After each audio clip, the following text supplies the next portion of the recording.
Well, page is actually one side and then the other, so it's 2 pages, 1 leaf. All right, you got me. Okay. Well, the most important thing is it's a leaf from the Gutenberg Bible. What if I told you the most fascinating figure on Pawn Stars wasn't a collector or a haggler, but a quiet expert whose untold story is more incredible than the show itself? Let's have a deep dive in the untold truth about Rebecca from Pawn Stars. When fans talk about Pawn Stars, certain images come to mind immediately. Rick Harrison carefully negotiating, Chumlee cracking jokes, Corey trying to prove himself, and the endless parade of rare, strange, or valuable items walking through the doors of the gold and silver pawn shop in Las Vegas. But there is another presence in the show that quietly captured attention. She wasn't on screen in every episode, but when she appeared, viewers stopped and listened. Her name is Rebecca, and her specialty was rare books. Rebecca's journey is unlike that of anyone else on the show. While most of the Pawn Stars cast leaned on their knowledge of weapons, art, jewelry, or historical memorabilia, Rebecca brought something different to the table. She represented history in its purest form. Words written on paper, preserved across centuries, and bound together as books. But who is Rebecca really? How did she rise from relative obscurity to become one of the most recognizable experts on one of the world's most watched reality shows? And why did she eventually step back from the spotlight? To answer those questions, we need to start not at the pawn shop, but much earlier. Rebecca was born in Las Vegas. Unlike many kids growing up in that entertainment-driven city, she was not drawn to the casinos or the bright lights of the Strip. Instead, she was drawn to words, to stories, and to languages. From a young age, she displayed a fascination with literature. She devoured books and built an interest in the ways languages carried knowledge across cultures and generations. That passion carried her into adulthood. She developed skills in linguistics, studying Japanese and classical languages. This background gave her a unique ability to approach books not only as artifacts, but as living documents of human history. For Rebecca, every book was more than a collectible. It was a piece of culture that connected past to present. Her professional journey truly began when she joined Bauman Rare Books, a highly respected and prestigious rare bookstore that handled some of the most extraordinary works ever printed. Imagine being surrounded daily by first editions of Charles Dickens, handwritten manuscripts from centuries ago, or books that had passed through the hands of royalty and scholars. For Rebecca, this was not just a job. It was immersion in a world of treasure that most people never get to see. It was at Bauman Rare Books where fate connected her with Pawn Stars. The producers of the show were always looking for experts who could explain items in an engaging and educational way. They had experts for coins, guns, art, and historical documents, but they needed someone who could handle books with authority. Rebecca was a perfect match. She had the knowledge, the confidence, and the ability to break down complex historical details into short, captivating explanations for television audiences. Her debut on Pawn Stars came in 2011. From her very first appearance, she stood out. While Rick might negotiate with his typical tough style, and Chumlee might add comic relief, Rebecca brought balance. She was calm, knowledgeable, and clear.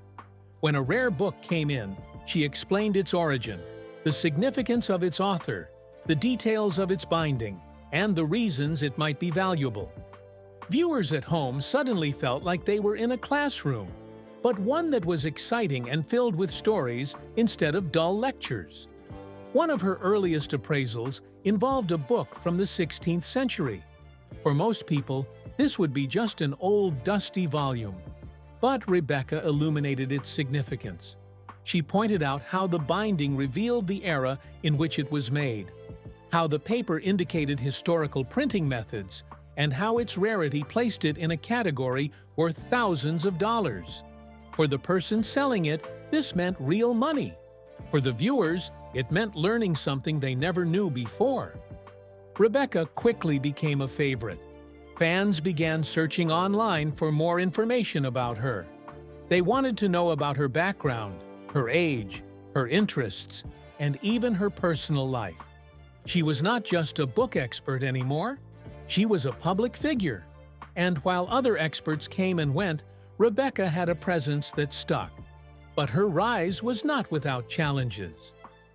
In the world of rare books, expertise is often dominated by older men. For Rebecca, a young woman gaining authority meant constantly proving herself. At times, customers questioned her evaluations simply because she looked too young or because she was female. On television, some viewers dismissed her as just another personality. Yet, Rebecca consistently proved her worth through accuracy and depth of knowledge. She showed that expertise is not defined by age or gender, but by dedication and mastery. Behind the scenes, Rebecca continued to sharpen her skills. She was never content with just the basics. She expanded her knowledge of languages, book history, and cultural context. She believed that understanding the story of a book required more than just recognizing its market value. It required diving into the circumstances of its printing, its journey through history, and its significance to the people who read it. As the seasons went on, Rebecca became part of the extended Pawn Stars family. Viewers tuned in with anticipation whenever a book was brought into the shop. Would Rebecca appear to appraise it? Would she tell another fascinating story that transformed a simple object into a treasure with historical weight? More often than not, she delivered. By this point, however, Rebecca began to feel the tension between her passion and her role on television. The truth is, television editing limits the depth of what can be shown. For every appearance Rebecca made, hours of filming might be cut down to just a few minutes. What she explained in detail might be shortened into a soundbite. The richness of book history, something she loved to share, could not always survive in the fast-paced world of reality television. That reality shaped one of the lesser-known aspects of her story. While fans adored her, Rebecca sometimes felt restricted. She was grateful for the platform, but she also craved the freedom to dive deeper, to give books the attention they deserved beyond just quick appraisals. In 2014, after several seasons on the show, Rebecca began to step back. The news surprised fans. Many wondered if she had been fired, if she had disagreements with producers, or if something had gone wrong behind the scenes. Rumors spread quickly, as they often do with television personalities. But the truth was simpler. Rebecca wanted a career path that allowed her to expand beyond the limits of reality TV. That path led her to a new chapter. She moved to New York and co-founded Honey and Wax Booksellers, a bookstore that focused on curating rare and antique books in a way that celebrated individuality. The motto of Honey and Wax is simple but powerful. Use books to build collections that reflect the reader's individuality. For Rebecca, this was liberating. It allowed her to connect with collectors not as a TV personality, but as a guide who could help them discover books that told their own stories. One of the first major steps she took was co-founding Honey and Wax Booksellers in Brooklyn, New York. Unlike Bauman Rare Books, which already had a reputation as a powerhouse in the rare book trade, Honey and Wax was built around a different idea. The philosophy was simple but powerful. Collections should reflect the personality and individuality of their owners. This meant Rebecca and her team were not just selling old books. They were helping clients shape libraries that told their personal stories. At Honey and Wax, Rebecca brought the same knowledge and enthusiasm she had shown on Pawn Stars. But here she was not restricted by editing cuts or short TV segments. She could spend as long as necessary explaining a book's significance to a client. She could help someone understand why a 19th century poetry book was valuable, or why an obscure first edition might be the crown jewel of a collection. This was her element, and she thrived in it. Her reputation grew even more as she entered the literary and academic circles of New York. She gave talks, participated in panels, and published essays about the history of books and reading. For those who only knew her from television, this side of Rebecca revealed an even deeper dimension. She was not just a guest star, she was a scholar, a writer, and an advocate for cultural history. In 2017, Rebecca reached another milestone in her career. Alongside her husband, J.P. Romney, she co-authored a book titled Printer's Error: Irreverent Stories from Book History. The book was filled with bizarre, funny, and sometimes shocking stories from the world of printing and publishing. It included tales of mistakes in early Bibles, scandals among publishers, and the unexpected twists that shaped how knowledge spread across the world. Printer's Error was more than just a history book. It was written in a style that was accessible, entertaining, and witty. Readers who might have found book history boring were suddenly laughing, gasping, and learning. The book received strong praise and solidified Rebecca's position as not just an expert, but also a storyteller who could captivate a general audience. This step revealed another untold truth about Rebecca. While Pawn Stars introduced her to millions, her deeper mission was education.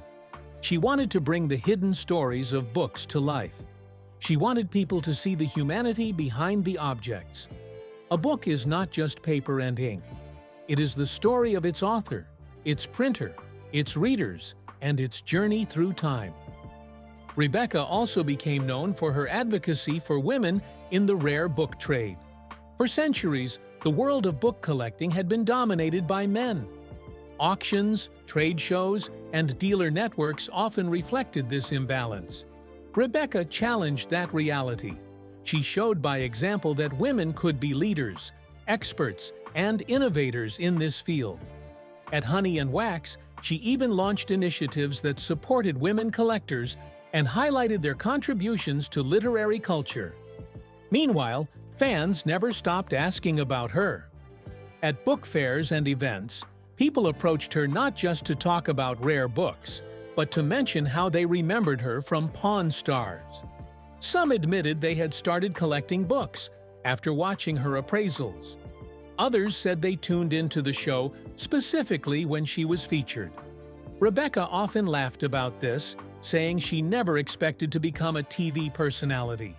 But the truth is, her presence had inspired people far beyond what the producers probably imagined. So why did Rebecca never return to Pawn Stars full-time? The answer lies in her priorities. While the show was fun, it was not where she felt her deepest calling. Reality TV comes with strict production schedules, contracts, and creative control that often lies in the hands of editors and producers. Rebecca wanted independence. She wanted to focus on her bookstore, her writing, and her growing role as a public intellectual in the world of books. For her, the trade-off was worth it. Rebecca's decision highlights an important lesson. Fame can be intoxicating, but it does not always lead to fulfillment. By walking away from the cameras, she gained the ability to build a career that truly reflected her passions.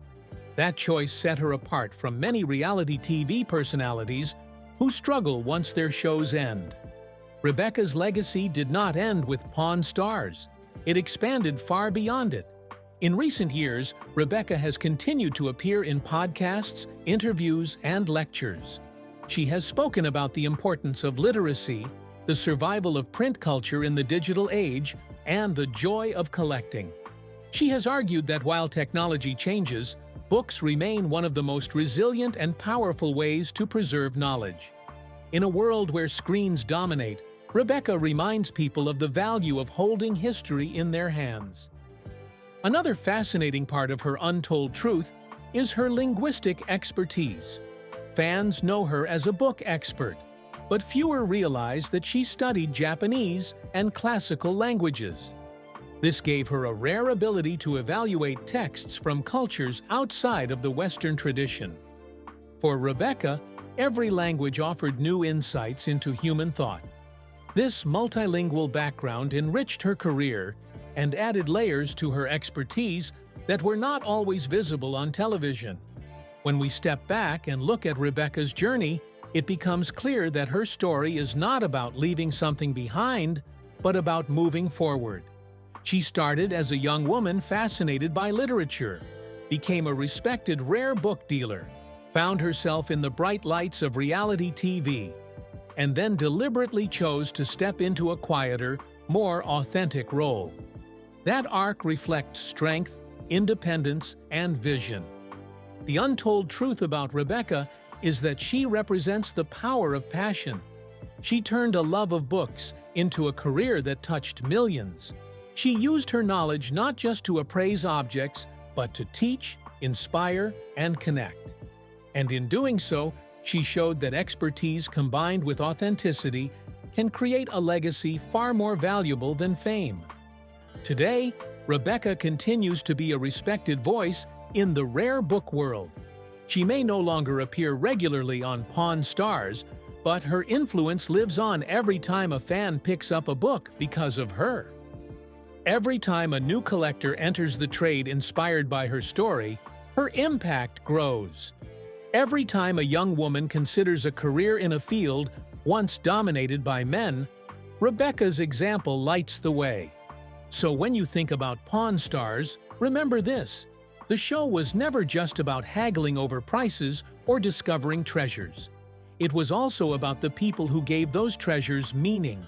And among all the experts and personalities who passed through that shop, Rebecca's story remains one of the most remarkable. She proved that knowledge is power. She showed that books are treasures equal to any gold coin or antique weapon. And she reminded millions of viewers that history lives not only in artifacts, but in words, carefully preserved through time. That is the untold truth about Rebecca. She was more than a guest star. She was a bridge between entertainment and education, between the past and the present, and between television fame and personal fulfillment. If Rebecca's journey inspired you, hit like, share this video, and subscribe for more deep dives into the hidden lives and untold truths of the fascinating people behind your favorite shows.